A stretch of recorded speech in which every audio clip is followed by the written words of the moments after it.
Try to get out of that light. Anyway, welcome. I am your host, Jesse Sawyer, nationally recognized inclusive fitness trainer, Silver Sneaker Flex instructor. You can find out more about me. Visit my website at www.jessesawyer.com. I gotta go through that entire spiel. Now, if you want to subscribe, find that subscribe button up here and hit it and get more videos like this. Now, you're probably wondering, Jesse, hey, why are you so close to me today? Well, I'm close to you because unfortunately I dropped my tripod and it just kind of broke in half. So now I am using a headrest right now of my stretching table. I'm using Bentley's little basket of toys, and I'm using his pizza to hold it up behind it. Now, not a real pizza, it's a stuffed pizza, and that's what I'm using to hold this video intact so I can get you something new and improved. And what are we gonna be working on? We're gonna be working on delts, all right? We're talking the boulder shoulders. We're trying to talk about rehabbing the rotator cuff, working on the anterior delt, the lateral delt, and that rear delt. And I'm going to show you a few different delt exercises in a close-up today so that you can try to decide which works best for you, which activates the muscle more, and then we can go from there, and then you can decide when you're taking a class with me or you're doing a class with somebody else how you want to move forward and try to incorporate to get those boulder shoulders and get some of that rehab into those shoulders. So the first exercise I'm going to show you, and I got a set of lightweight dumbbells now. If you don't have any at home, that's okay, because it's just really about walking through the technique and the form of these exercises. So as I back up a little bit so that you can see those dumbbells, I'm always going to create a little arc in my arm. So if you can see, there's a little arc right here. It's not straight down. Now you can do exercises in a straight down position. I got to get Bentley away from his basket. He's trying to get his toys. But more importantly, if you create a little arc when you're doing those motions of the anterior or the lateral or the rear, you're going to get a little more activation than keeping it straight out in front of you like typically you're normally taught. So I'm going to go with a front delt initially, and that is going to be just in the neutral position. So the side view looks like this. You're just coming up, and again, I have that nice little arc, and I'm just pulling them and going nice and straight in front of me. However, I have that arch, and I'm really activating that anterior delt. That's where I'm targeting. So you can do these in the neutral position. Now, I will tell you that if you do turn them and go in more in that supinated position like this and rock them through and rock up, you're going to get more activation in that anterior part of the shoulder, this area right here. You're going to get more activation than if you do them in a neutral position. They look like this, coming straight up. We'll do 8 together like this, 8, 7, 6, 5, side view, 4, 3, 2, and 1. And you should be able to feel those. And now I'm going to do them in the neutral position so you get an idea how the difference and the activation feels from doing it in the neutral position. So the neutral position, 2, 3, 4, and most people, 5 will do them in this position. 6, it's a very safe position. 7 and 8, rest them down. I'm still activating them. I'm just not activating them as much in that supinated position. And then you can go into a pronated position as well, where the pronated position is you're just kind of relaxing them down, keeping that little arch again in those arms, and now you're just coming forward with them. 2, and you don't want to overextend. 3, so you can see 4, I'm going right to the shoulder height. 5, 6, 7, and 8. And when I say overextend, you'll see some individuals where you'll go like this and they're just overextending. That's not necessarily hitting the anterior delt. It's hitting some of the anterior delt, but then it's activating the trap as well. And if you're already having difficulty with the trap, or you're already having a jaunt of the forward head, or if you're already having issues with thoracic kyphosis or cervical degeneration, that's not going to help you, okay?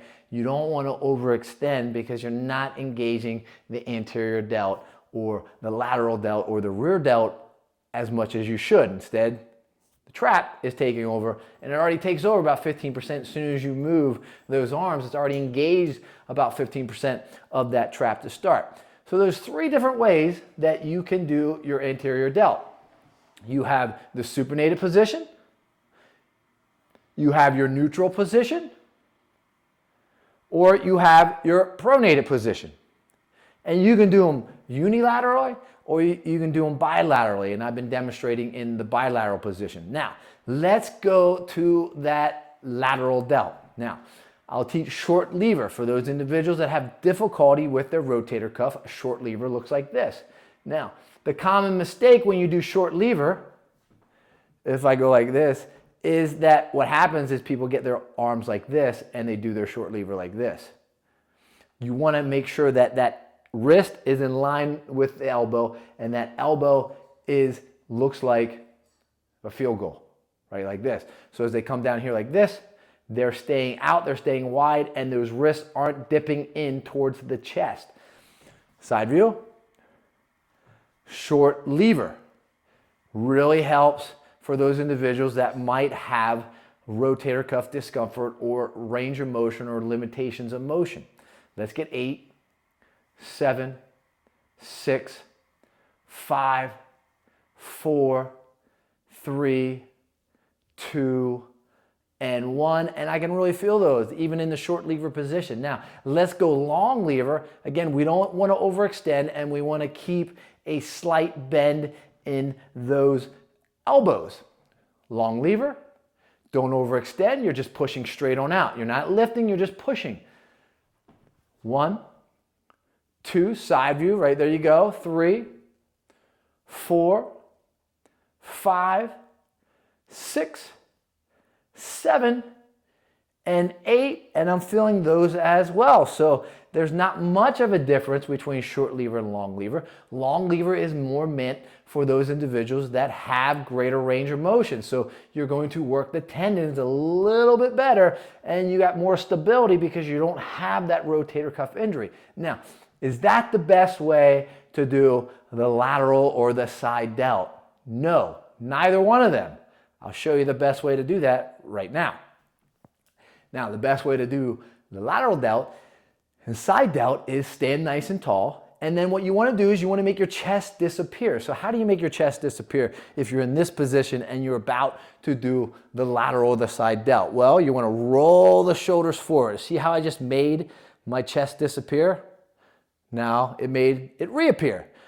Roll them, and it makes it disappear. Now, I still have that nice arch or that arc, and now I'm going to push them out like this, and that's where I'm going to stop.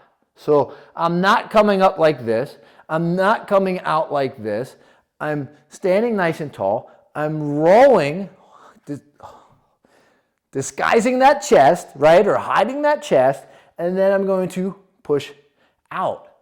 2, 3, 4, 5, 6, 7, and 8, and rest. And now I'll show you from the front view so you can see that in the frontal position. So if I was going again for that lateral or that side delt, nice and tall, chest is out, and I'm rolling so that my arms come forward.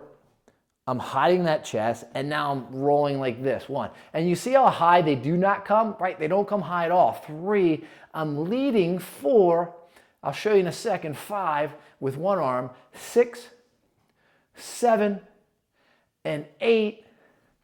I'm leading with one arm, and I'm leading with this part of the shoulder, and this part of the arm is on a slant downward and pushing out towards you. So if I was in this position, I'm rolling them, and then I'm coming like this. This hand is coming towards you. This is the activation, and I'm pushing it up, down, up. And I'm actually getting a little roll with my body as well as I do it. And as you can see, I'm not using any weight in that left side. I'm just using that right side right now. But that is the best way to hit that lateral delt. So I show you 3 different ways to do your front delt or the anterior delt. You got your supinated position, you got your neutral position, or you got your pronated position and you always want to have a little bit of an arc there. So you're trying to take some of that trap out of that maneuver. And then the other one was your lateral delt. Now we'll get to the rear delt at some point, but your lateral delt maneuvers are your short lever, your long lever. Don't overextend, you're just pushing them out, or squeeze that chest, roll it, push them out, and get a nice good engagement where you're on more of that diagonal and you're just pushing them through. And there you go. Anterior delt, lateral delt, just for you. Nice good practice. When you take a class with me, or you take a class with somebody else, or you're being trained with somebody else, you gotta know how to get proper engagement and find your comfort zone and find which one works best for you and stick with it. And as long as you're consistent, you'll make those gains, you'll get that hypertrophy, and you'll get some strength. Peace, my friends, and subscribe. Hopefully, I'll have a tripod the next time you see me.